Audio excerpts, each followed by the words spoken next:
Hi, this is Kathleen King with Good Neighbors Getting It Done in Western New York. This is the third episode of the podcast, and it is meant for people in the 23rd District who may not get a chance to see Kevin Stocker. He presented to Hamburg Democrats on June 30th at a town hall, and this is the unedited version. It is probably better to listen to as the camera work was difficult in the room.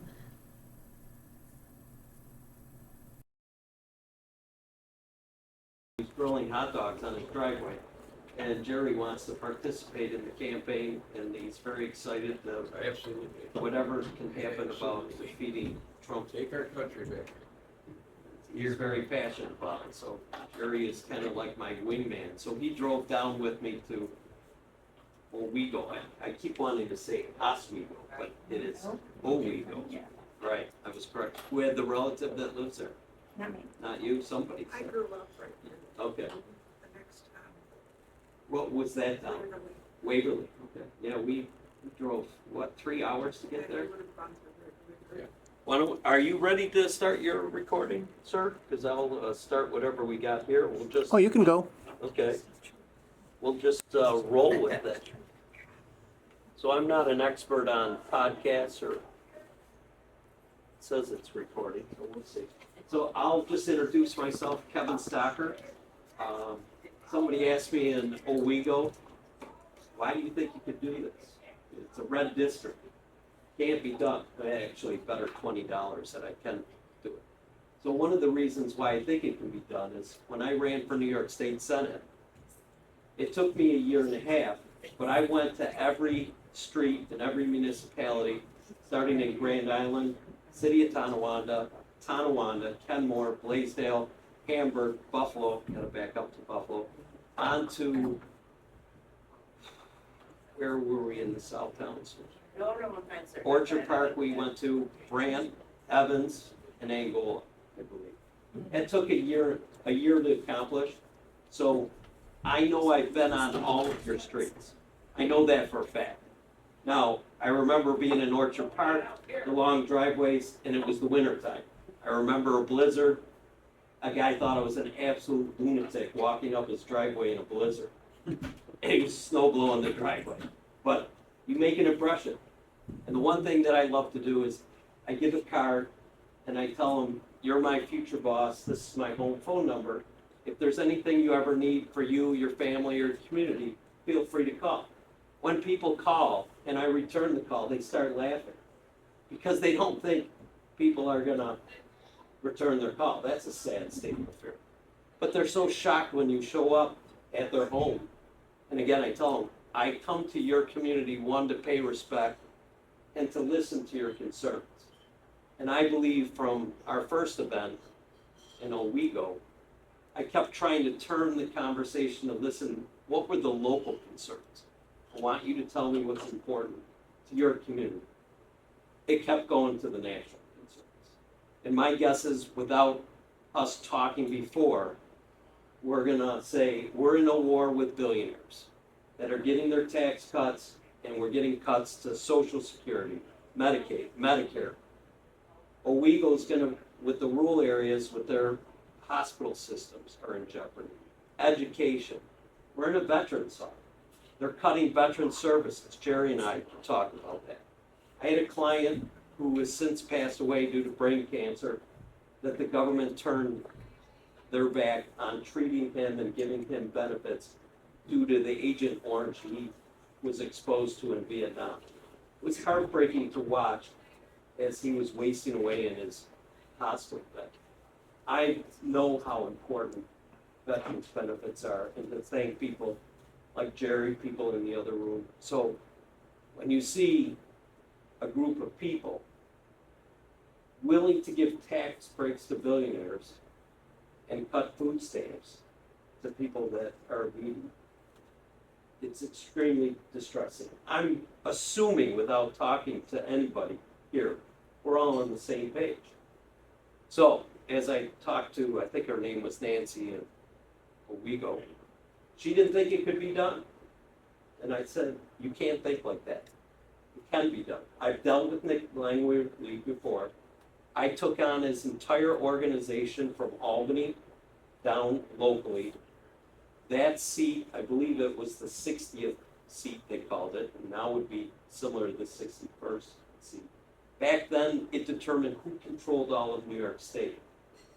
And when you look at the budget of New York State, it would be analogous to saying the 13th largest country. That's how big our budget is. So when Buffalo News said it couldn't be done, so when I won that primary, they called it the Stocker Shocker in the front page of the Buffalo News. I bet Nancy back in Owego that we're gonna do that again. Why? Because I'm gonna go to every community. It's gonna take a year and a half. I'm gonna pay respect. I'm gonna listen to concerns. You're gonna get my home phone number because you're gonna be the future boss. That's how I'm wired to think. So when we won that primary and we beat Nick Langworthy's operation and millions of dollars were spent attacking me, they called me every worst name you could think of. I remember dropping my kids off at school. They were in elementary school back then. Now they're in college. One wants to go to med school, one wants to go to law school. So times have changed. But I remember a mom coming up to me and said, my daughter's in your son's class with all these $1 million attack ads. She said, why are they talking about Trevor's dad that way? That was a heartbreaking moment. But when you go door to door, and I can guarantee you I've been on all of your streets, because I covered every street back then.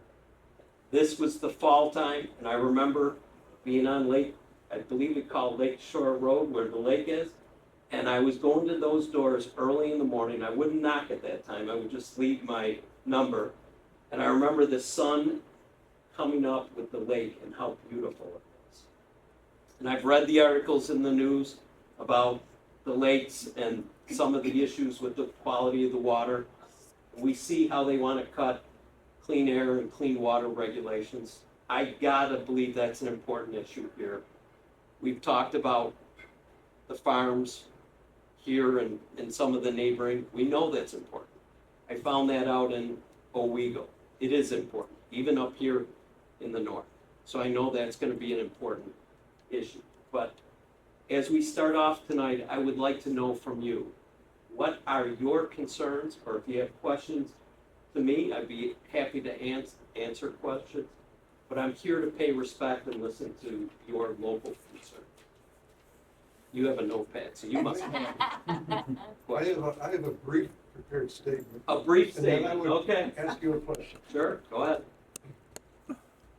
My primary concern is about the human impact on climate Yes, through the burning of fossil fuels, yes, which adds carbon dioxide to the atmosphere.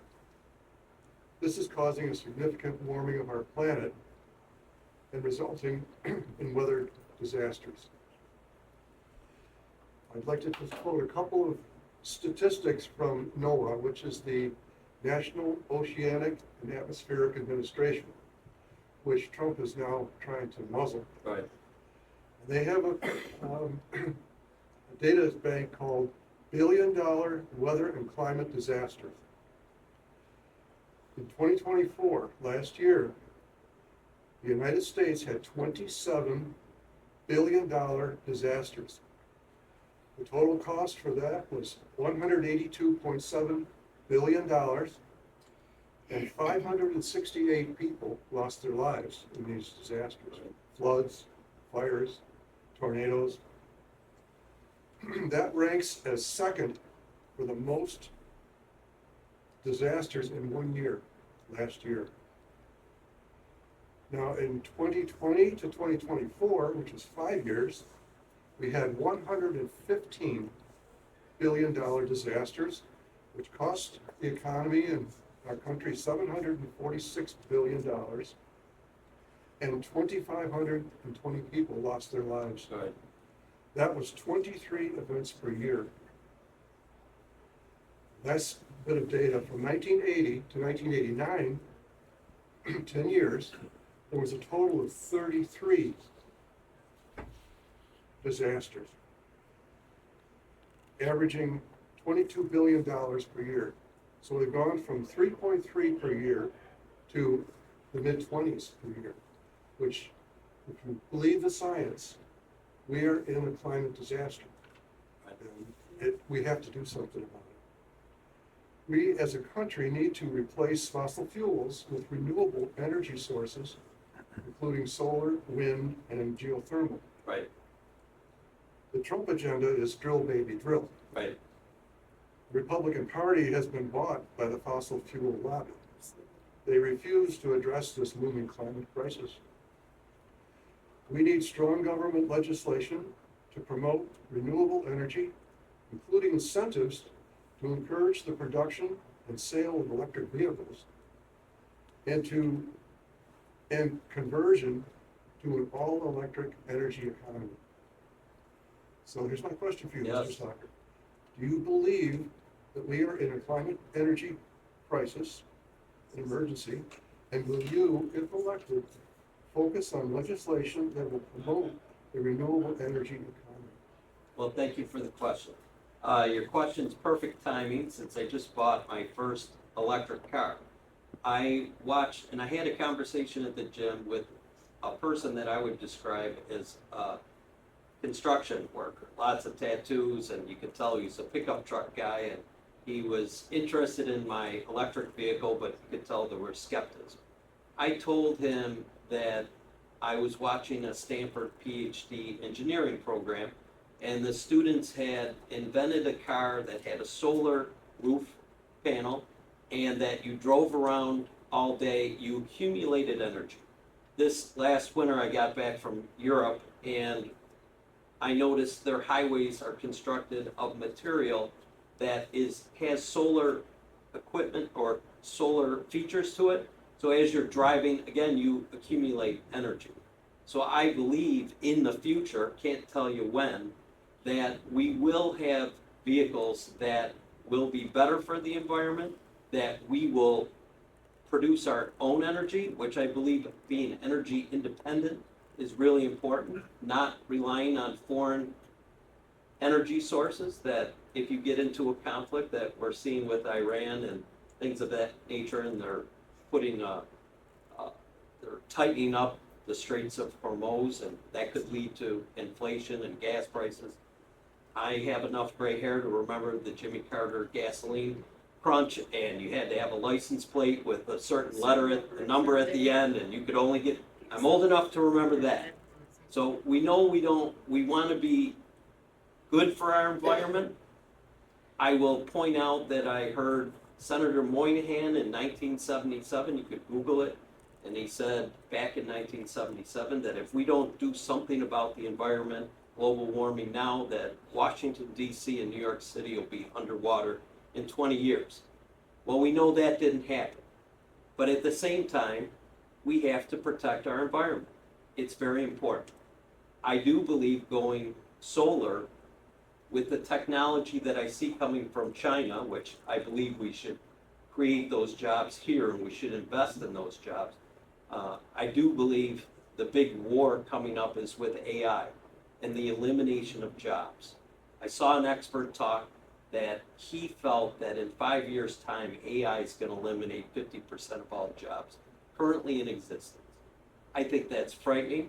I think we as a community need to get out in front and retrain and know how to serve AI, prepare AI, program AI, and get out in front. So communities such as Hamburg or Owego, retraining so we get ahead of the curve for jobs. I do believe, creating jobs, and I don't want to see billionaires take over. I want to see them pay their fair share. So in that process, we have to protect the environment, very important. I do believe solar is our future. I believe our houses will have a better looking solar panel. There's now roofs that look like slate shingles. They're too expensive right now. The big break-even point is way too expensive. But subsidizing in that area so you no longer have to pay an electric bill. Now I'll go back to the contractor I was talking about. I said your vehicle will be energy independent. You will plug in and you will sell your electric that you accumulated back to the grid you'll make money. Your pickup truck will have a generator, and you're gonna be able to use the tools, or if your house has a blackout, you'll be able to power your house. This is coming. How fast, I can't tell you that. So by going in this direction, I do believe it's better for the environment. I believe we have to protect our environment. I believe, Hamburg, I read about the issues with the water. We know we have an outdated sewer system that needs to be addressed. And we need to protect our drinking water and recreational water. All those things I believe are important. So I hope my answer wasn't too long-winded, but you brought up a good point. I've read that renewable energy is now less costly than producing fossil fuels from the ground. Can I stop you right there? Yes. Because I want to address the group. An interesting article was written recently, and I want to get the group's opinion. Nuclear energy. I'm going to be going to Dunkirk soon. Dunkirk is looking at nuclear energy. Tonawanda closed their coal plant, and again, it hurts their tax base. They're going to look at nuclear. So if I said, hey, well, France is doing nuclear and the byproduct is little, but is it safe? Is it dangerous for our health and our communities? I want to know as a group, and I think we should all start doing research on this, because the governments are looking at building nuclear power plants in New York State, in Tonawanda, Dunkirk. Do you think that's safe? And I want to give you an example. When I was in the Tonawanda area, there was a place called Tonawanda Coke. You might have read about it in the newspaper. Now, I knew early on that they were discharging benzene into the air, which is cancer causing, because the contractors I hung around with at breakfast time, they would tell me that when we pick up our equipment, which is over by the plant, the black soot is on our vehicles at 7 a.m. So we knew they're paying the elected officials, both Democrats and Republicans, millions of dollars, and in my opinion, to turn their back on the community while this company discharged benzene into the air and gave our community high rates of cancer. Where if you go to Roswell and they detect you have cancer, they'll ask you, are you from Tonawanda? They keep track of all this. So by telling you that story, I want to know if a group like this, should we pursue nuclear and be energy independent, supposedly better? What's you seem to be an environment. My profession is a chemical engineer, Yes, and I can tell you that you may know this, in the 1960s, in West Valley, there was a nuclear reprocessing plant built. right. It was functional for about 3 or 4 years, and has since been bankrupted and is just a time bomb of nuclear waste there. Right, We're spending hundreds of millions of dollars to clean it up. right. So as far as disaster potential, I would not like to see nuclear. Right. Now, what's interesting is my little University of Buffalo, where now I'm going to sidetrack. I'm a very proud public sector school kid. So elementary all the way to high school, college, law school, all public sector schools. So I have a lot to be thankful. So I think it's important that we keep funding public education and give people opportunities in the future. But going back to my UB, they have a little nuclear reactor on campus. And when we had September 11th, I remember they put out a little car in front to protect. Now they take the signs down and whatnot. It's still there, I believe, but it's no longer guarded. And I'm like, is that a wise? It's been decommissioned. Has it been? Thank you. I'm A long glad time somebody. ago, yeah. Okay.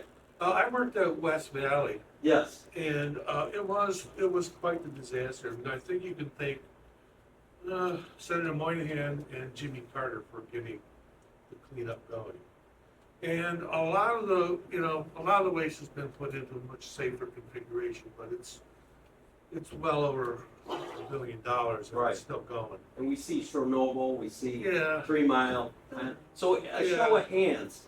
I'm If they, gonna give the other opinion Yeah, on this. go ahead. Yeah, sure. Just, This is why we're learning. It's, nuclear reactors are not same as what they were in the sixties Right, and seventies. right. We've learned a lot. And France actually seems what's to be, around them right. is very clean, like Right. very clean. The issue is, how do you get rid of the waste? And I think that that's, it's forever. Well, let me It's a ask you forever this, thing. because you seem to be knowledgeable on this. To me, the issue would be, does the plant leak that would hurt a community's health? Or if it had a disaster, would it jeopardize the community's? My issue Yeah. is more, who's got the money interest in it? Right, That's my issue. that's always the issue. Like, as long as it's a public funded sort of, it's, thing, I think that it can be done quite safely. Good. And probably is sort of necessary to get us over the hump of getting away from fossil fuel. And hopefully not forever. So I think the environment's important, but I think what we see going on right now, I want to steer back to billionaires getting their tax breaks while we cut Social Security, Medicaid, Medicare, veterans benefits. We are seeing so many things go on that I think as a group, everybody's concerned about. Am I wrong in that? You're right. In fact, for your campaign, and there's so many issues to be fixed. There is. And, first and foremost in my mind, but I don't think that should be for the campaign because it's what a lot of Republicans point to as Democrats as being idealistic. I don't like to see democracy being taken Undermined. away. If I wanted to live in a communist country, I can pack my bags and go to North Korea or Russia today. Right. I don't want to live in that kind of society. And that's what scares me, is we're starting to see that happen with this administration. You brought up a good point. Justice John Roberts of our Supreme Court just gave a speech that we're in a constitutional crisis. When I heard Trump speak about it at one of his rallies, you're no longer going to have to vote for a president in the future. Like, what are you talking about? That was red flag number one. When I see that he's not willing to follow a judge's order, follow the law, disrespect our Constitution, these are all red flags. When I see somebody that wants to replace generals who are only loyal to him and not the Constitution, another red flag. Get back to Nick Langworthy. You see a person that recruited Donald Trump, mentored Donald Trump, and is totally loyal to Donald Trump. We are seeing he does, I hope this gets put on camera and a message sent to him. He doesn't have the courage to come to Hamburg and look at you in the face and say, I'm going to give Elon Musk his tax break and I'm cutting all your benefits. He doesn't have the courage to show up. Not only show up, I called him over a month ago. Yes. And, of course, I got the aid and I laid out my agenda and I said, I would like to hear from Congressman Langworthy about my issues. Oh, he doesn't call people. Right. Well, Oh, here's the okay. difference. You're going to get my own phone number. Exactly. So a little And I different. get a form letter from him, some BS form letter. Right. And that's the extent of it. So And then my somebody wife wrote him and he didn't even have the decency to even answer. May I read my letter to you? You can if you'd like to, sure. All right, I'll read it to you. I said, I am writing today to voice my concerns about how you are representing your district. My husband called your office and voiced his concern and got a tepid response back. I am not in favor of you promoting using the Niagara Air Force Base as a holding place for immigrants. You represent the southern tier, which is primarily rural. Who do you think picks those grapes in Chautauqua County? It's migrant workers barely squeaking out a living. Do you think highly educated people want that job? You may have duped your less educated constituents, but not all of us. I am all for removing illegal aliens with a criminal record, but the Trump administration has removed many that are hardworking and have tried to seek out a better way of life. Our country is based on being inclusive, and Trump and Republican majority do not see this. In September of this year, I will be entering my 50th year as an educator. My entire career has been in a poor school district. The thought of dismantling the Department of Education sickens me to the core. Poor children, I'm sorry, get choked up reading this. Poor children depend on the services provided by the Title I Education Department. With more and more children being diagnosed with learning disabilities, how is this the right move? Cutting this department allows for what? More tax breaks for the wealthy? Privatizing schools and vouchers only benefit more wealthy families. The families I deal with will be left out in the cold. Throwing all responsibilities back to the states will only increase the burdens of the taxpayers. Where do poor districts, like the many of the ones you represent, come up with those funds?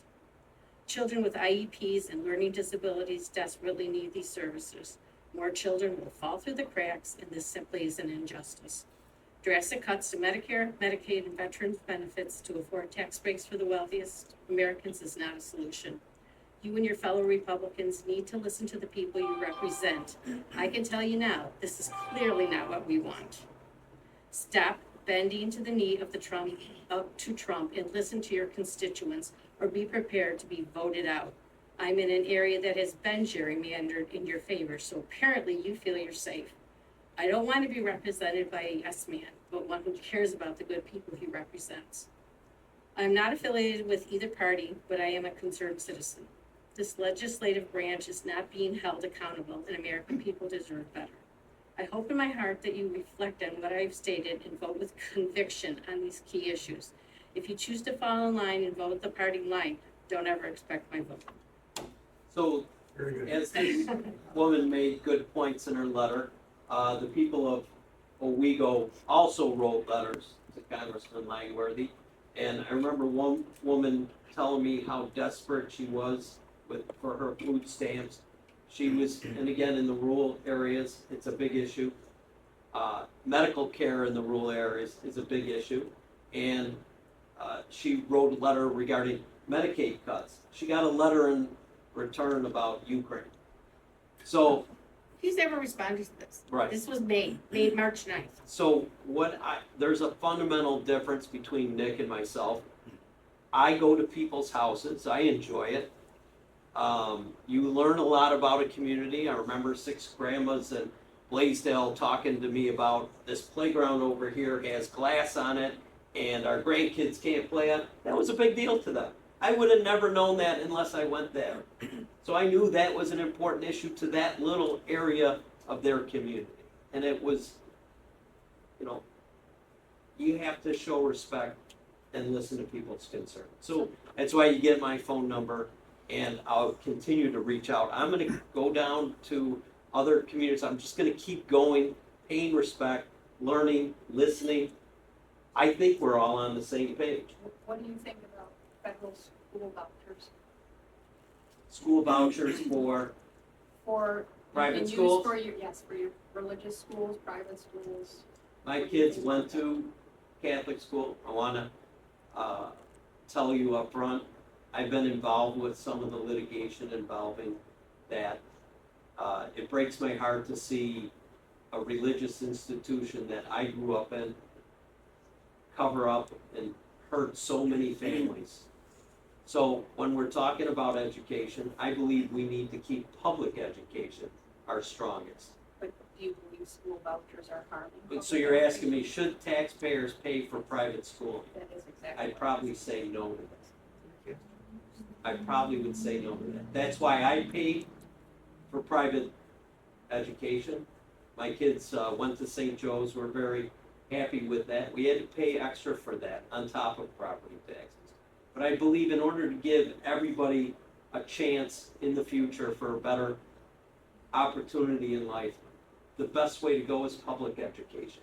And by reaching out to these charter schools and things of that nature, you're going to weaken public school education.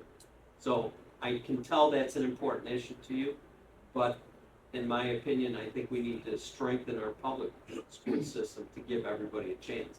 I do believe in the separations of government, the free speech, and we need to keep religion separate from our government in a way, and we have to respect all religions. I don't believe just because I was born into the Catholic religion that mine is the only correct one. I don't believe that. I think they're all correct. They all teach us how to love and respect one another. One of the other issues I see that's incredibly important, and I don't know why I don't hear more about it, but the rights of women. Middle-aged white guys should not be determining these issues. And women, we need to have them elevated to where they belong. I frankly never saw this coming from our Supreme Court. Never in my wildest imagination could I see them take away the power of women for the right to choose for them and their family. So I may be touching another hot button since that education issue was directed that way, but I want women to decide that issue and done that way. So I've been labeled by the Buffalo News as a rebel and a maverick because I've taken on the bosses and things of that nature. And, you know, so to give you an example, I don't think I'm necessarily a rebel. But when I took on Tonawanda Coke and the party bosses came to me and said, you can't do that, they give us too much money. I said, what are you talking about? They're giving our community cancer. And that was the moment I knew that I had to be independent because I know the difference between right and wrong. They don't. They want the money. So when did that happen? that was quite a few years ago. That was before the federal government prosecuted Tonawanda Coke. But I was running for New York State Assembly back then, and I did a literature piece. It was very shocking, but I thought it got to the point. I had Tonawanda Coke with their stacks, and I had a gravestone, rest in peace, and a bag of political cash next to it. Because they were giving it to everybody. I don't care who they were. Everybody was getting the money. And a community, whether it was Grand Island, City of Tonawanda, Kenmore, they have such high cancer. We lead the country in multiple forms of cancer, MS, and leukemia. And I think that's something that's important to keep communities safe and healthy. I'm not sure in what way did you take them on? With the literature piece and the party bosses saying you can't talk about these issues and give them money. So you took It was them on yeah, politically. politically. I've also, I was involved with a lawsuit when they had a small class action. It was in front of Judge Farrelletto. A lot of people don't know this, but I partnered up with Ross Salino, you see him on the TVs, and we were gonna do a larger class action because I knew the people of Grand Island, City of Tonawanda, and Kenmore were all affected, and I believe even into North Buffalo areas. And we had started going down that road. We petitioned court to form a class action, and that's when they announced their bankruptcy. So I'm not trying to convey that I'm anti-manufacturing. I want jobs for families to support themselves, but I want them to do it in an environmentally friendly way where they partner up with the community and say, we're gonna invest in environmental technology and we're not gonna pay the elected officials to turn their backs while we discharge at nighttime. So to me, it's the difference between right and wrong. To me, it's easy. Well, they didn't think so. And so I got the label sometimes of a rebel or a maverick, whatever. But to me, it's just using common sense and what's right versus what's wrong. It's not that hard. Yes, ma'am. I have a real concern about science Science, yes. and the fact, when he was talking about climate, has to do with science. Correct. When we talk about our health, Yes. the water, Yep. the air, Yes. it's about science. When we Correct. talk about assistance for people, it's about science. We Right. want to keep them healthy. We need to have plenty of research to continue. I agree. I'm really concerned about Right. how much has been cut in order to support tax breaks for the wealthy. Right. But I also believe there is a lot of waste in government. Can be. How do we get that balance so that things are getting done the way they should be getting done, and there isn't somebody along the way getting some financial benefit out of it? I believe government on its face is inefficient. However, I just don't believe the way they're going about it, the Trump administration, is nowhere near correct. So I do believe, it's almost like I tell people with marriage, it's never right on the far right or the far right, left, but somewhere in the middle with compromise and respect in a relationship, you move forward. I think that, again, would be the approach. Yeah, we can always be more efficient, I believe, but the way they're going about it, to me, they're just gutting things Right. in order to give billionaires tax breaks and then hurt seniors with Social Security, Medicaid, Medicare. No, that's not the way. Me personally, I think Social Security should be raised. I see what the cost of living is. I don't think you can get by on what the cost of groceries are. And we have to put things in place that get our monthly living expenses down. Whether it's increase the food supply to make prices go down, I don't want to see us selling our poultry farms, our cattle farms, our pork farms to China. No, you can't turn over your food processing for your country to a foreign country. That is very dangerous. And we need to protect our country. We need to bring costs of electric, gas, insurance, whatever it is that burdens families on a financial basis is where we should be focusing. Yes, sir. Yes. How are we gonna win? Okay, glad you went there, because Nancy in Owego that I bet $20 says it can't be done. So it's easy. You go door to door, you go to every community. I hope to get Democrats' support. Can't fight each other, that would be foolish. But I need to communicate with Republicans and independents and tell them nothing different than I've told you here. And explain to them why it's important to go in this direction. I need a percentage of Republicans and the independent, and that's the recipe for a win. So when the Buffalo News says, you can't do it, you're a one-man band, you're taking on Albany all the way down locally, I did do that. And they called it the Stalker Shocker. I hope we see it again. And I'm going back to Owego, I'm taking Nancy's $20 because she was awful insistent it can't be done. I can't think negative like that. So I will go to communities and say, this is why it's important to go this way. And all they're doing is betraying hardworking families. And wherever I go, that's all I see is hardworking families. I don't know any billionaires. So I'm not afraid of, if this gets tape recorded and uploaded, I'm not afraid of insulting them. I have no envy for them. I'm glad they're successful. I just want them to pay their fair share. They don't go serve in the military and risk their lives or their children's. So to be a good American would be to pay your fair share. Right now, this country, the W-2 wage earner, the weight is on their shoulders. We can help take the weight off the W-2 wage earner. We can help seniors with Social Security raise that up by just allowing them to pay their fair share and by calling them good Americans for doing so.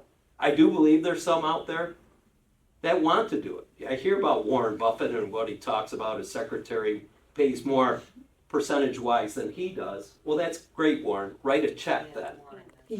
Write You a could check. spend $56 million for a wedding and No, that's Bezos. No, I know, that's what I'm Right, saying, right. but then, his workers are So probably she paying brings up a good more point. taxes than he is. We is what I'm have saying. Amazon, Walmart, to have so much money, good for you, but when you're paying your workers so little that they require government benefits, they should be embarrassed. I'm glad they're successful. I'm glad they have so much money. Give it to the workers. Pay them a fair wage so they can support their families. That was my point. Yes, thank you. Yes, ma'am, in the back. Okay, so I speak to a lot of younger people. Yes, And I also live in a senior community, and I'm also on food stamps, Medicaid, HEAP, HUD subsidized. I have 2 master's degrees, I worked my whole life right. and ended up in this situation. And I think a lot of it was because for years, I made $7,000 as a teacher in 1972. Right. So what has happened, and most of the people that are in my community are women, older women. who voted for Donald Trump because I've met those they're women. conservatives and they're afraid of communism, which is a smokescreen because there is no communism in the entire world, okay? Karl Marx wrote a book about communism, but no one functions. All these countries have a capitalist system on some level. So no one's gonna come in here and take away whatever it is that we have, and everybody's so worried about giving their neighbor a little extra money. Right, So all these young people that I talk to, they don't like the Dems, they don't like the Republicans, they don't even wanna vote. right. I So think it is, I would like to know is what strategy that you're going to use to get all these seniors who are what I call brainwashed or smokescreened Right. about what's going on. And then how do you get look at this room. Where's the young people in here? Every don't see time we it. have a meeting, it's Right. always I get it, women from the And they don't sixties, vote. whatever, we've been out here for years. correct. I would like to know what it is that you're planning on using as strategies to get this younger population to come out. When I worked on the Obama campaign, Yeah, we had a lot of older people, sure, but we had a lot of, because it was a hope campaign. We thought, oh, wow, this is, and honest to God, it just, everything fizzled. And all these young people are they just don't care. let me address your point right away, before I forget. So I go around and I meet people and I talk to them, and I tell them, if you don't vote, I'm not gonna listen to you, and I keep moving. I said, if you vote, even if you don't vote for me, now you're my boss, now I'm gonna listen. So if the young people, and I hope they do vote, I hope they do pay attention, because their future is important, but if they don't vote, I'm not gonna listen, okay? I'm here listening to you. What's important about Hamburg? What's important to you? I hear you. I hear. I think we're on the same page. I thank you for serving in the capacity you've served in the past. I think it's important what we see. I have a client right now who's in a nursing home. She's 1 year older than me. She had a stroke. She's never leaving there. What they feed her, they should be prosecuted criminally. How terrible it is in our nursing homes is a crime. We need to do better as a country with taking care of our elderly, with people with food stamps. So when I was going door to door, one thing I want to share to you, it's about articulating the message. So I went through Riverside, Black Rock, through the housing projects. They allegedly are the most dangerous. They're not. When you go and you show people courtesy and respect, they give it right back to you. So I'm there, they laugh, we don't see people like you around here, yeah, I get it. This is my home phone number, you're my boss, you get it. They love it. They get it. They want a better life. What I realized by going through the housing projects, we have a lot of our veterans in there that have post-traumatic stress, and they've had a rough life. And they've had things that they're struggling with. And they're in our housing project. That I didn't know. We have a lot of areas that we need to lift up people that are struggling with food stamps. So as I was going through Black Rock, I came to a house, it's got the Trump sign in the window. This would have been administration number 1. And it was in a rough area. And so I knocked on the door. A person of color came to the door. Within 20 seconds, I could determine he was so disabled, there was no way he was working, ever. I could tell that. And I asked him, why are you a Trump supporter? And I can't remember why he told me. But I said, do you realize they just gave billionaires a tax breaks and they're cutting food stamps? And he looked at me and he said, I rely on food stamps. I said, I know. This is why I'm talking to you. Because you're voting against your own best interests. So it's getting out, it's articulating a message. I know Fox News is not news. There's people at my gym that are so brainwashed that you can't convince them. But you got to keep telling them This is what they're doing, and you need to wake up because you're voting against your best interest. And you have to keep articulating and showing why this is so important. So it's why I'm committing a year and a half. This area is so huge, but so was the New York State Senate. And if you would have started in the beginning and said, I'm gonna cover every street in all these municipalities, you would never start. You just go. And after a year, you look back and say, I can't believe how much I've covered. But I remember a house in Hamburg, it was out in a somewhat rural area, and it was early in the morning, 7 o'clock, so you know I'm not gonna knock on the door and get in trouble.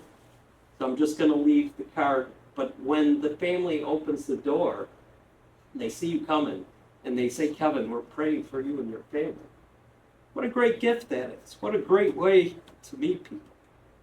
So those are the good things. So I think I've only had 5 negative experiences. Yes, ma'am. Yeah, one thing I have a couple questions. Sure. One thing I'd like to know is you were a Republican. Yes. Until the. Can I tell you what? No, let me Go finish ahead. my question Yes. first. My wife says I interrupt you. I would like, That's a man thing. Yes, I've been told that. you were a Republican until like roughly the last decade, right? It was when Donald Trump got elected. Okay, so when he was elected or when he was? Since I interrupted, I will tell you when it was and why it changed me. But go ahead, finish your question.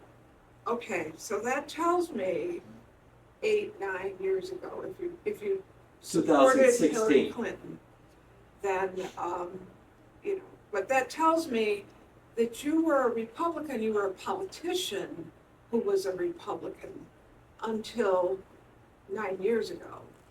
And that tells me you were a George W. Bush supporter, you were a John McCain supporter. Going You'd back be a little wrong in all further, those you assumptions, were a but go Reagan ahead. supporter. Reagan is the root of all this crap that's going on Yeah. now. What, So why were you a Republican? I was born into it, and when I graduated from high school, when they say register, my father was a Republican, so I didn't know what I was doing. But I knew that I was different in the sense that you can't be a politician, you gotta win. I have come 1% away from winning, so I can't be called a politician. I've run for office. But when I sent out my literature, I was a different one. That's why they called me a maverick. That's why they called me a rebel, because I believed in women's rights. I believed in the environment. I believed in science. When I sent my literature out, I think I was the only one that made sure I put the union bug and paid more money to send my literature out, because to me it was important to say I support hardworking families and I want to pay more so that they can support their families. So now going back to the breaking point, Donald Trump is in office, Carl Palladino is a governor's candidate, and Sheriff Howard is the Erie County Sheriff, and they're doing a pro-Trump rally in front of City Hall, and they have Confederate flags flying and the Ku Klux Klan passing out literature. I said, that's it, I am done. Because I know the difference between right and wrong.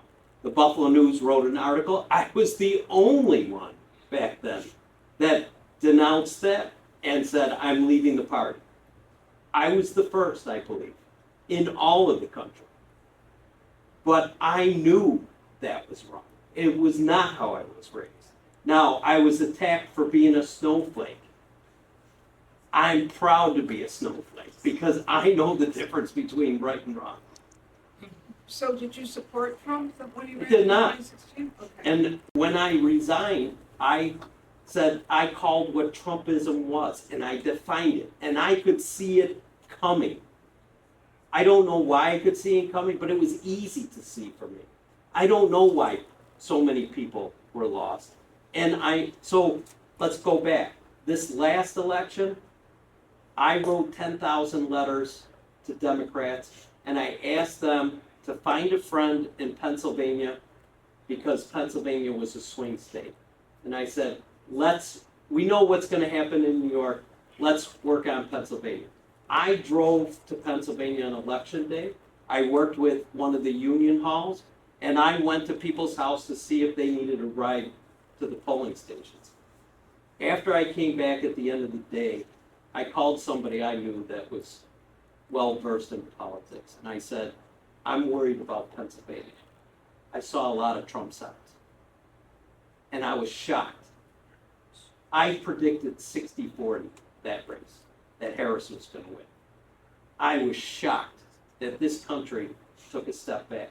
So when you break down that race, only 32% voted for Trump. 31 for Kamala.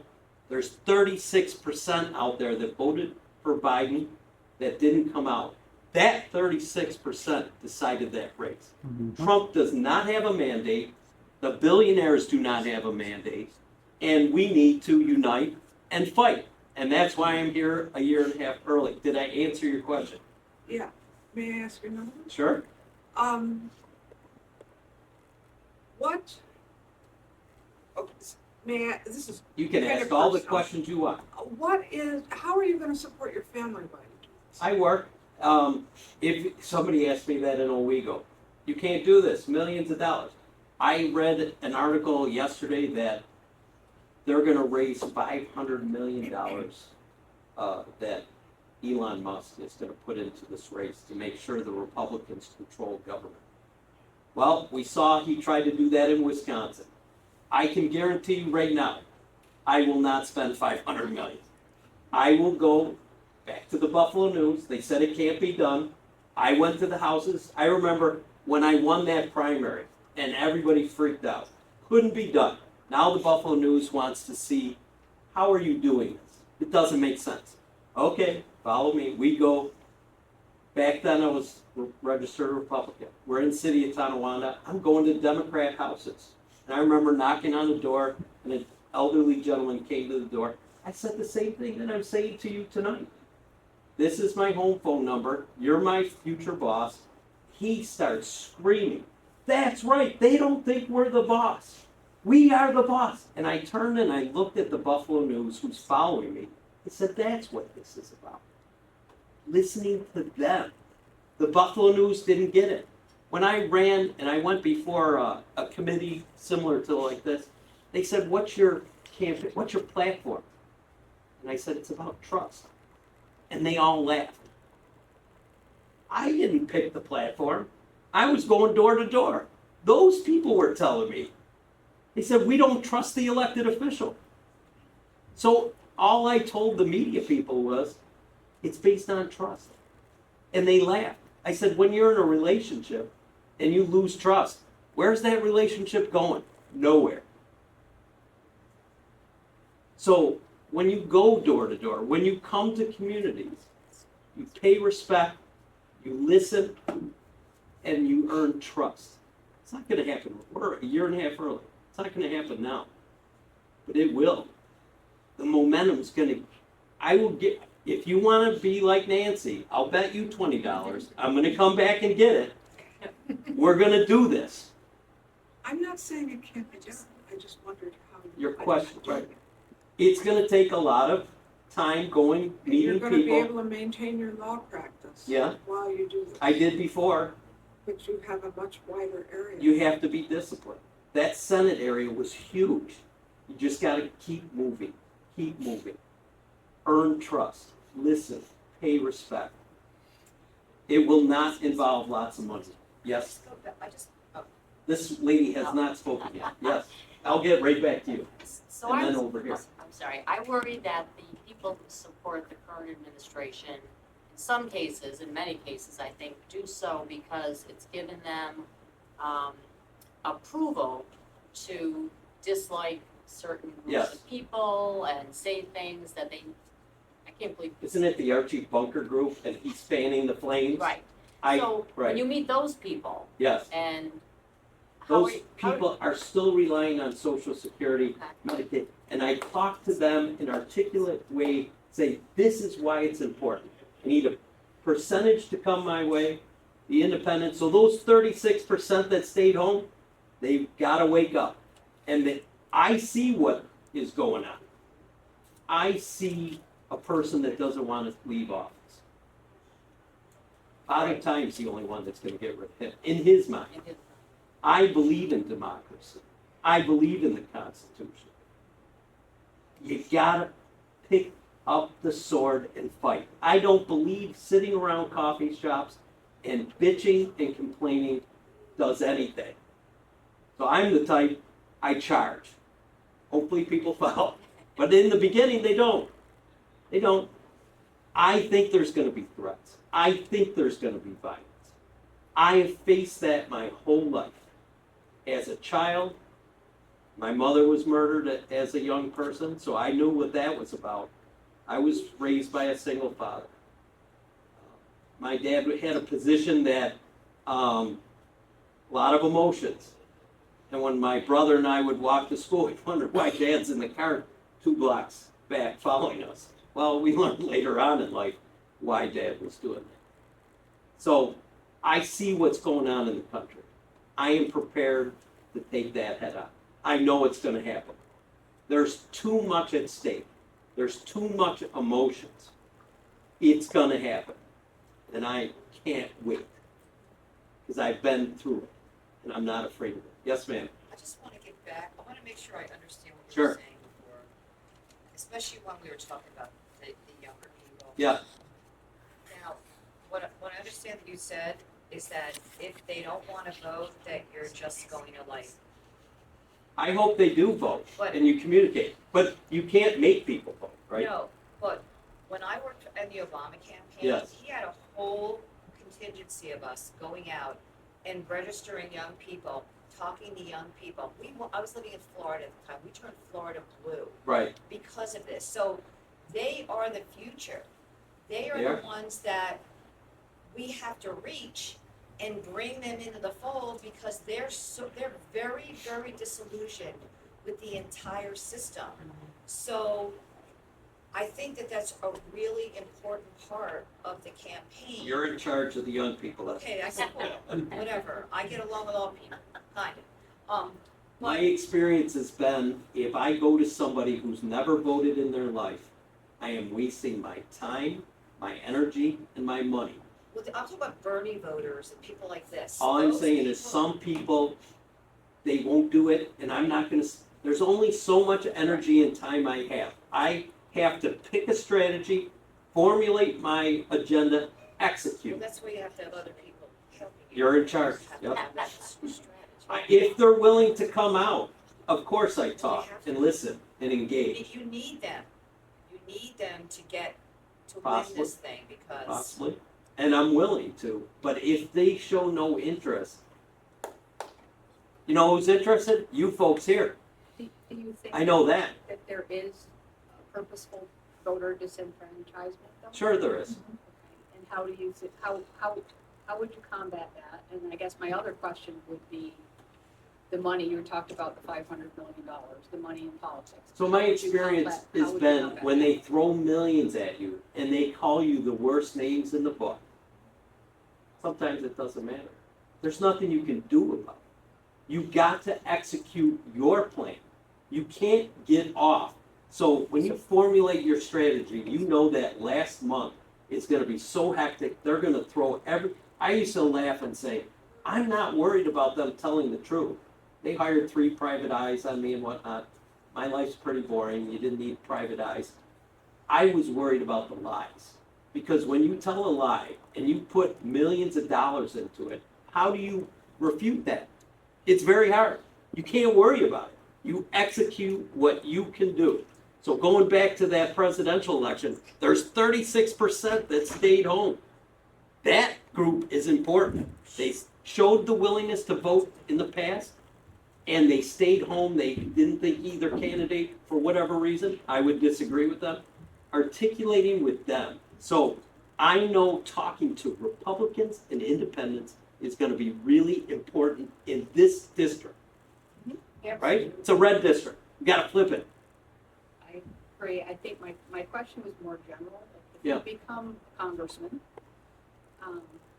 in what way would you see, do you see all the money that's in I see it. politics as being a positive or a negative? It's terrible. Okay. To me, it's the And- number one problem in Right. government. And if so, because the how wealthy how control. would you propose to fund campaigning? My campaign, And, no, any campaign? everybody's campaign. My particular feeling on that subject matter is it's the number one problem with government because the wealthy control, that's who gives the money. So elected officials are listening to the money, not you folks. And if you outlawed money and you said, because it's basic legally bribery, right? That's what a campaign donation is. You give the money, you expect something in return, let's be honest. If you make it illegal and say, listen, we can communicate now over the internet for free. Why do we need campaign money? You don't. Now, tell these elected officials to give up the millions of dollars. I think I would be talking to deaf people. But I think I don't. Money. it's a good question. Money. There- He's so got money. I was telling Jerry this, any issue Never enough. that you have, what I have learned, you never listen to people speaking, you follow the money trail behind the scenes. I think what you're gonna see, I once saw Trump's kids interviewed, that they get their money from Russian banks. I think you're gonna see some tie to that family and Russia that's gonna explain why he's so unusual in his behavior towards them. Follow the money, keep watching the money, don't listen to the words, and someday it will be revealed. That's my guess. Yes, ma'am. What's your stance on what's going on with immigration? My first point is, I think it's abhorrent that people that are trying to get a better life for their family and struggling so hard that are called maggots, they're called rapists, murderers, drug dealers. Eating dogs. They eating the dog. Right. This is ignorant talk. It goes back to treating people with courtesy and respect. The one thing I've learned when you talk to people, whether it's the farms, you talk to the roofers, they're losing laborers. Yeah. Projects in Buffalo are shutting down because workers aren't showing up. So I do believe we need a secure border. I do believe we don't want terrorists.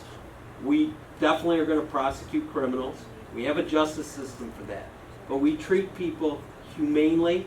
We need a system where we bring people in because we have a labor shortage in this country. People need to wake up to that. And in order to our country to prosper, we need more workers.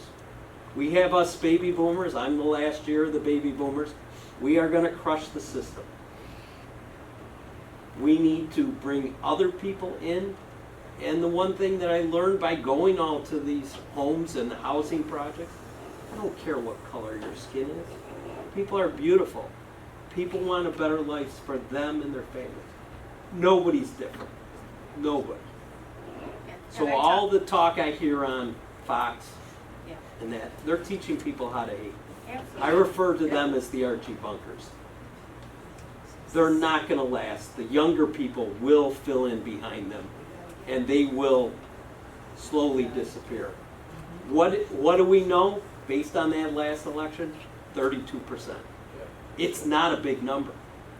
If we say it can't be done, what is the message? No. Talk to that percentage there. Talk to the independents. You'll bring them over. You know this country's in a crisis. It's going to get worse next year. There's going to be threats and violence. You got to stand up to it. Can't be afraid of it. It's coming. You cannot discount young people though. I won't. And, but, They got to be willing to vote, right? well, and that's the point, because I have talked to people in their 20s and 30s. Right. I've taught adults, and I suggested, at the time when it was time to vote, you need to go out and vote. Correct. Just like I suggested, go to the library, get a library card. And you know what they said to me about What'd they voting? say? Why should I vote? It's not gonna make any Right. difference. So that's why I what you tell have to them, change. Their attitude is what has to and that's why I change. tell them, if you vote, you're my boss. If you don't vote, not listening. And I make it as Well, you're one, clear cut. but you've gotta get them all to feel that it's important. There were a lot of first-time voters for the last presidential Yeah. election, as somebody who worked the elections. Yeah. A Right. lot of That's people, good because to know. they made a point of saying, this is my first time voting. That's, Right. were they young kids? Yes, yes, So yes. now they're engaged. So you Yes. do listen to them and communicate with them. Yes, And ma'am. they'll probably vote again. So I also worked the polls, Right, and there were a lot of young men who came in who were registered conservatives who Right. very clearly were voting for Donald Trump. so the theory behind that group is the podcast, the Joe Rogan type. gonna say Joe So I've read online that Yeah. wealthy donors want to create podcasts, blah, blah, blah, to articulate. Maybe that helps. I'm trying to create content here tonight. I know you don't like. So the resistance to Trumpism, that's the title of my podcast. Tonight, it's the beginning. In a year and a half, I think we're gonna have some traction, and it could go nationally. I sense, like I saw what was coming in 2016, I sense this battle is gonna be very ugly next year. But it's worth fighting, and it's worth having the courage to articulate and keep following, and don't listen to the negative naysayers, and fight, and you win. You will win. If you get all the people that are in the street, you'll win. Well, you brought What are all up those- points, the protests. I went down to the one in Buffalo. Do you all remember when the Bills lost the Super Bowl and how many people were in front of City Hall? This was 4 times bigger than that. We went. It was huge. And there was a lot of young people there. There was a lot of young people. So I know they're listening. I know they're concerned. So yes, And you gotta You- go and hand out literature of those things and tell them. Yeah, Give that's it to what me, I was I'll just hand it out, registration forms. so everybody in this room, you just talk to 10 friends. And as a year and a half goes along, they talk to 10 friends. It gets bigger and bigger and bigger. It's gonna happen. Don't be the athlete that questions, is it going in? It won't go in. But if your mind is conditioned, it's gonna happen, it's going in. If you're Michael Jordan, so laser focused on your plan and executing, and you believe in the plan, because you know the plan is so important for the future of this country, it's gonna happen. Be Michael Jordan. Have And you you talk spoken about with the- Democratic party leaders? I've within the reached out to district? them, I've wrote them all a letter because I believe in respect. Everybody has their own agenda. So their agenda might not match up with mine agenda. Well, I think the But I at general least- consensus is we want to replace Nick Langworthy. We'll see. I would think among Democrats that is the consensus. Sometimes Who is there's, the choice might be the decision, but sometimes I there's can't think other of- games behind the scenes, right? Gotta get that stuff around. So not always the agendas match up. So so I'm you would be saying, willing to run without the party backing? I've done it before. That's how I beat Nick Langworthy That's how before. we lose, Well- because that's how we lose. I'm sick, you didn't let me finish the question. I've done it before, but I do believe in primaries because it gives the power to people. But I think in this instance, this red district, you need to consolidate and focus your energies. I don't want to go into details, but I've seen when there's a really bad person in office that's committing corruption, but because bags of cash are delivered, there's no race against that person.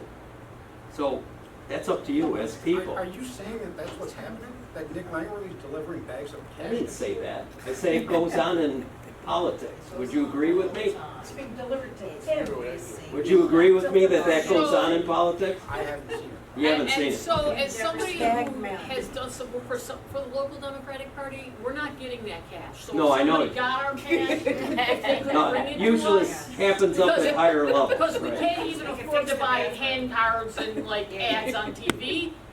There's, Bake sale. I don't think there's cash coming from Nick Langworthy's campaign, I didn't say that. okay, to the Democrats. I'm saying it goes on in politics. Who's your competition for the Democratic? I don't know. I speculate certain people. I've seen people move into the district. There's a professor, Geis, I think his name is, in Olean. He's at Bonaventure. So I got invited to speak down there. I drove all the way down there, and then I wasn't allowed to speak because he was running the event. Now let's say this, if I run this event and somebody wants to come and speak, I'm a gentleman. I'm gonna give them an opportunity to speak, okay? Because I believe the power belongs to you. Doesn't belong to me, doesn't belong up here. You have the power. People need to reclaim this power. It's being manipulated, whether it's in our judiciary, at the highest levels. We see our Supreme Court. I hope this goes out too. We see our Supreme Court, the highest court in the nation, on the tape. That's just, is that disturbing? Disgusting. Yes. Very. Is anybody talking about it? Disgusting. Am I blind? Am I the only one that sees this? We all see it. It's Back to this frustrating. gentleman here. Senator It White. goes on. It's disgusting. It goes on all the time. So the power belongs here, belongs with the people, and they need to reclaim it. Now, my agenda may not match up with other people's agenda, but I think this seat is so important. I think it can be flipped. So I think it needs to start with the Democrats saying, we want you to go fight this message, and we're gonna rally behind you. If you start to split, how do you win in a red district? Who wants to come forward as a Democrat and fight in a red district? Do it. I'm willing to do it, and I think I could do it successfully. I've talked to these people before, and I've done it successfully. It's not easy, it's hard. And they'll spend millions, if not tens of millions. It's gonna happen. I'm not gonna worry about it. You formulate your game plan and you execute. And, right? We all know that. Nobody's ignorant to those facts. Yes, sir. Yes, ma'am. You're a husband and you better defer to upper management. Go ahead. I'm just gonna say, I think people have a sense of hopelessness. Yes, That things are out of control, that Right. there's so much money involved. yes, They are powerless to Yes. affect change. Which is scary because that's how.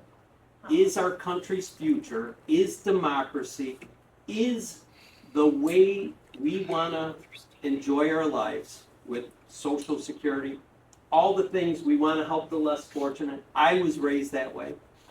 I'm proud to say I've done okay. It's my obligation to reach down, lift others up that are struggling. It's an honor. So by doing this and spending all this time, this huge district, it's an honor. So Don't lose it's hope. worth the fight. I agree, but it's, Yes, sir.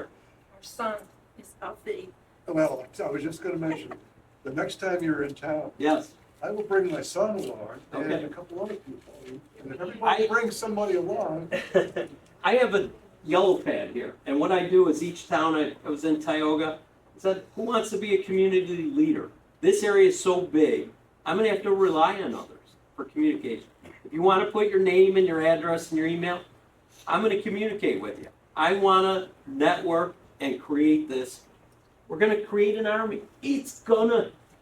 We're gonna win. I just know it. I see it. that's what you need that army. It's gonna happen. Yes, ma'am.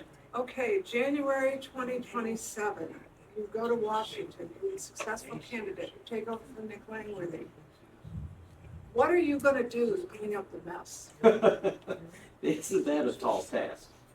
It's gonna start with communicating with people with respect, dignity.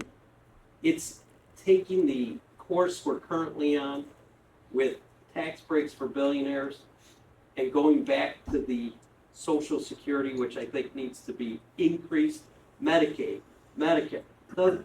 The fabric of our communities, of our country, it goes back to the trading partners, talking respectfully, apologizing for the past.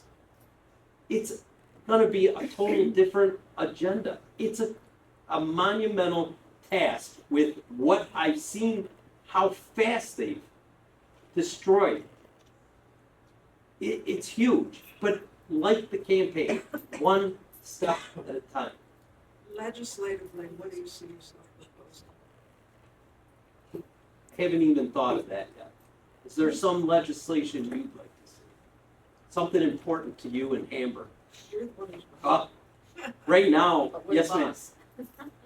I would like to see a path for citizenship for many people, and even if not I citizenship. think that's important. And even if not citizenship, then we don't need to drag people off the streets. No. With masks on. No, Literally, I mean, if All I of was that. a woman of color, I would be terrified right. to just go out of my house at this point, because I could be hauled off the street by some kook. How about if you're just a political opponent? Right. Well, With then what's maybe going we'll on be hauled now, off the street and that sent is definitely to, possible. Alcatraz, whatever.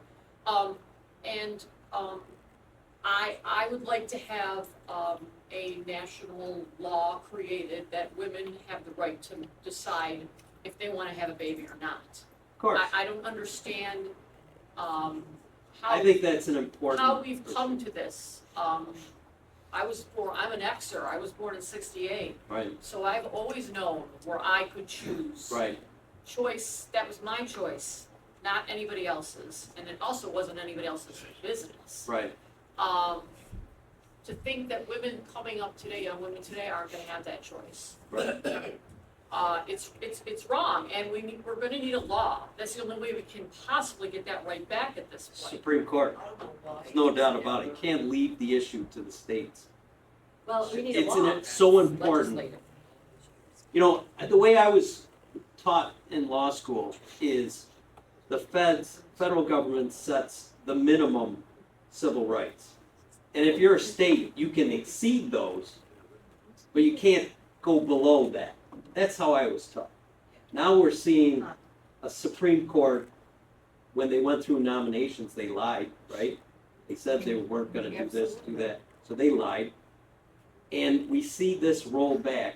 Now, it was a powerful interview. I listened to a mother, she had 3 children already.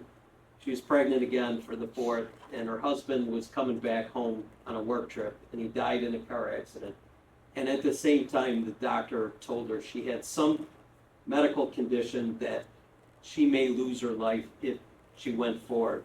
And she had a difficult decision to make for her other 3 children.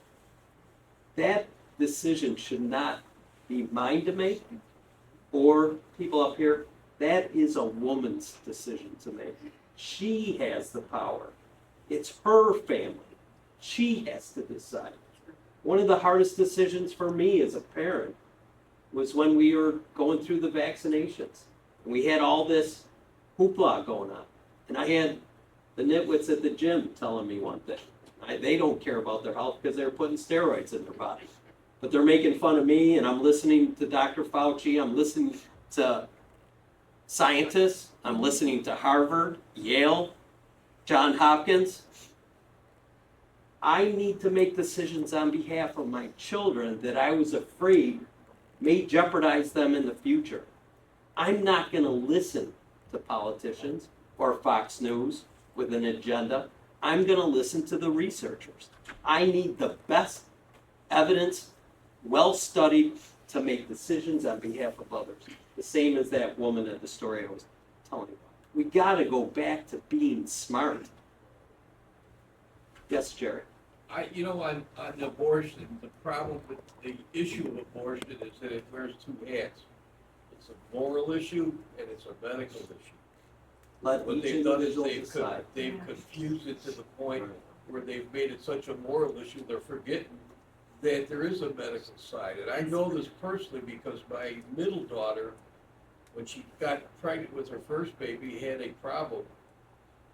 And the doctor told her flat out, you've got to abort it or you're gonna not do well. Right. Now, if she was in Texas, she would probably be dead now. Right. That's a medical issue. And medical issues should be between a person and their doctor. Right.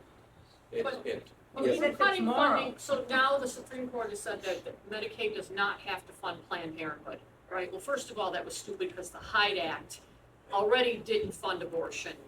You can't use federal funds to fund abortions, okay? It's already illegal. But they ruled that now Planned Parenthood can be excluded from funding from some of the states, right? Right. So, okay, fine, that's good. But I think that Medicaid needs to stop paying for vasectomies then.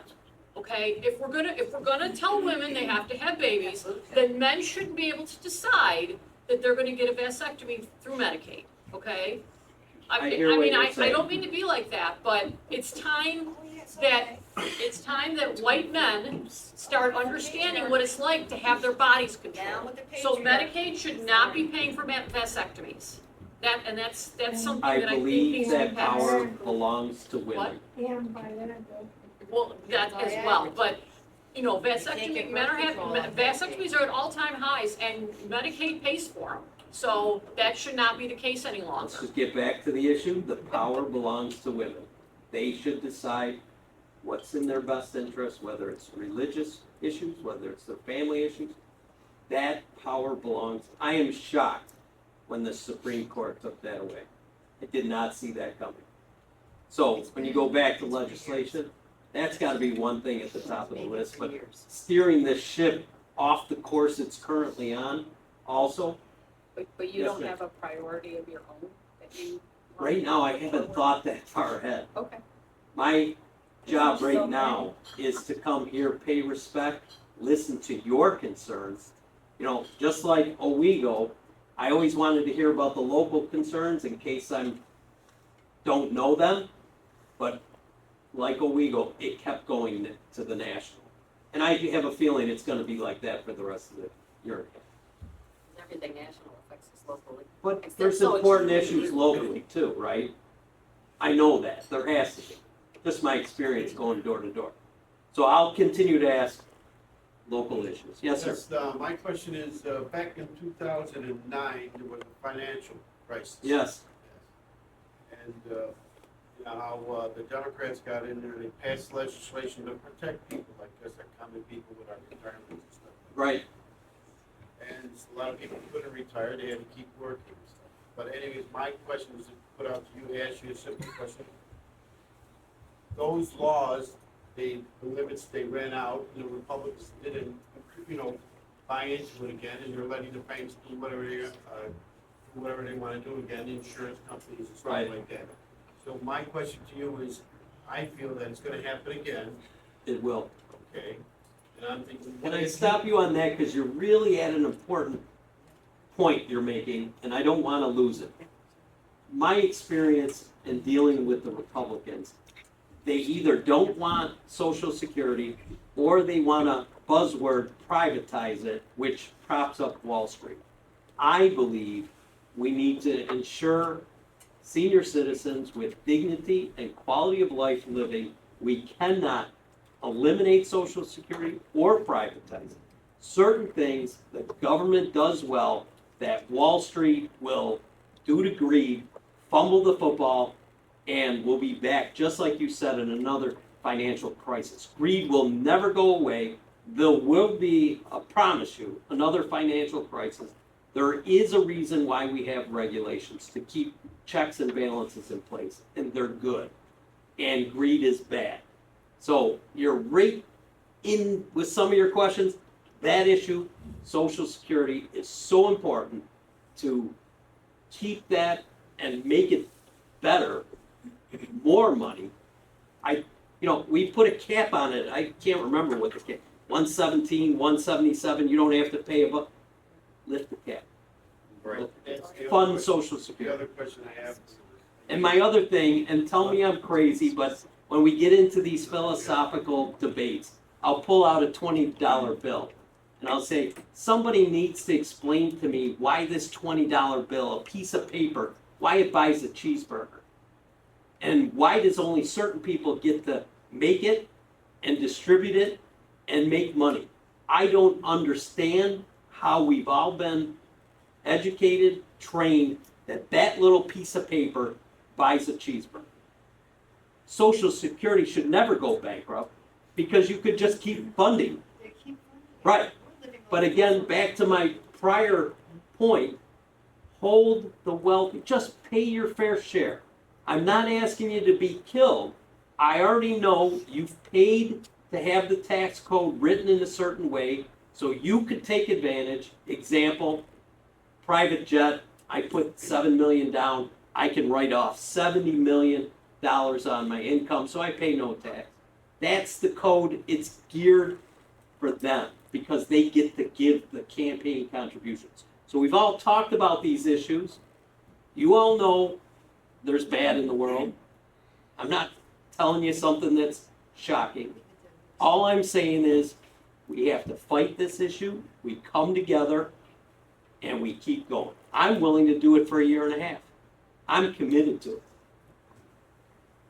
We gotta put the game plan together and execute, and don't get taken off course. Anybody else? 8:30, I'm The willing other to stay. question the young lady mentioned about Yes. getting the young people involved, and that's what you have to do. Yes. Stress Social Security, Medicare, because they believe it's not gonna be there for them. Let's stop right there, another good point you're making. With the young people, education, costs, opportunities in the future, AI is gonna be eliminating jobs, we see them disappearing quickly. Housing, Young housing, these are all issues young people should be concerned about. So yeah, we talk to them, and if they're willing to get engaged and vote, yes, you engage. If they're not willing, But this is how you get them engaged by explaining to them Yes. how you're going to improve it, make it there for them, because I'm not gonna be here in 10, 20 years, or not even 5, whatever, I'm just saying, you have to do that. That's how you're gonna get their vote. right, if they're willing to get engaged, yes, we're all in agreement on that. I'm we not won't saying get all you- of them, we just need more than we've had in the past. Whoever's willing to get engaged We don't about need the everybody. future, you engage. Now, we know there's a certain percentage that won't listen. I am convinced when you articulate why it's important to go this direction for your future, your family's future, your community's future, our country's future, I am convinced a percentage will leave and the independents will go this direction. I am convinced. And then, Let me go back and point and give you an example. Your own Kathy Hochul here in Hamburg proved it's possible. I know the person that put her campaign together. I know the issues she campaigned on. Meat and potato issues, Social Security. She showed a Democrat can win in a red district. So I'm glad you kept pressing me on that, because it just came to mind. She's from this town, and she showed it could be done. Yes, ma'am. Who lost? Say that again? Special election. Yeah, no, back for, Yeah, right, special. right. She lost the town of Hamburg. I think she, No, no, I'm talking about for Congress. Did most people don't even like I think she Oh, won, you're talking about and then I think she lost one, I'm talking but, about in the last governor election. oh, I'm talking about Congress, Okay. this district. And she did a good job She did when a- she was in right. Congress. But when they made the district more red, she lost. To Well- Chris Collins, who was.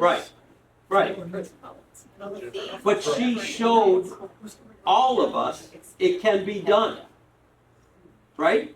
The Democrats have to change the conversation. That's right. Otherwise, the Democrats don't have a chance. And I understand what you're The things that you're saying. saying are the changes that, are the conversation that should be happening. I The hear s- Democratic Party has to do it. I hear some of the people up on the national stage talking. I wish they would choose their words different. They're talking about the same thing though. They're on Improve- the defense all the time. But they're talking about improving healthcare, they're talking about Social Security. They use language I wish they wouldn't use, because I think it plays into the hands of Fox News. You sound like they're defending a position against the stronger person. Right. I can't tell them how to articulate. but isn't it funny how people said, well, they labeled Democrats socialists? And I tell people, okay, are you on Social Security?